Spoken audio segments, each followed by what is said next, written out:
She stood across from me on the sidewalk, same dress style, same sharp tongue, but the confidence was gone.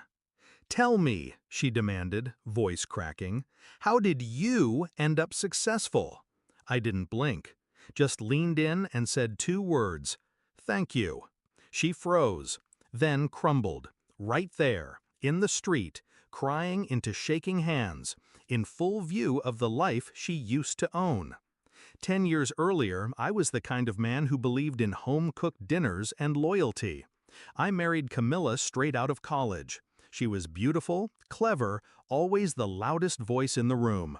Her sisters, Sarah and Leela, came with the package. Just as sharp, just as ruthless. They called me sweet, which was code for weak. I ignored it, because when you love someone, you excuse the venom, even when it's dripping from every joke. We'd just moved into a new place. I had a stable job, IT administrator for a private firm. Long hours, low drama, nothing flashy. But to Camilla, that was the problem. One night she said I lacked ambition, that her friends were dating CEOs and surgeons, not guys who fixed networks. I laughed it off. Then came the prank. That's what they called it anyway. It started with Camilla accidentally forwarding a private, flirty email chain to my company's director. Claimed she was trying to send it to her sister. In the emails, they joked about me, called me boring, powerless, said I'd never leave even if she cheated, and that she was testing the theory. What she didn't know was that the director didn't just receive the emails, he sent them to HR. They said I violated the company's code, inappropriate conduct, lack of judgment. I was fired within 48 hours. No severance, no reference, nothing. She smirked when I told her, said maybe now I'd man up and go do something real. I packed my bag that night and vanished. No calls, no messages, no trail. I changed cities, got a burner phone, deleted every trace of my digital footprint.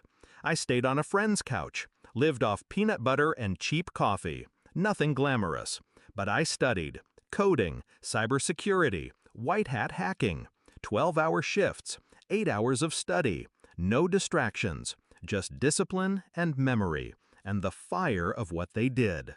3 years later, I launched my own cybersecurity firm. Small contracts at first, then bigger ones, government gigs, Fortune 500s, quiet money, steady growth. I never used my real name. Not until I bought the building Camilla's law office rented space in. Yeah, that one. The office she posted about on Instagram. That's how I found her. And that's when I made a choice. I didn't want to hurt her. Not physically, not even financially. I wanted her to know, to feel the weight of the man she left behind. So I set the stage. An invitation to a business summit. Her firm got one ticket. Under a new alias, I was keynote speaker. She walked in, heels clicking, smiling like she owned the room. Until I stepped on stage. Black suit, clean beard, no smile. She blinked like her brain couldn't catch up. I made eye contact. She dropped her drink. Afterward, she followed me outside, shaky, trying to hold her pride together with breathless questions. "You're alive? Obviously. Where have you been?" "Busy."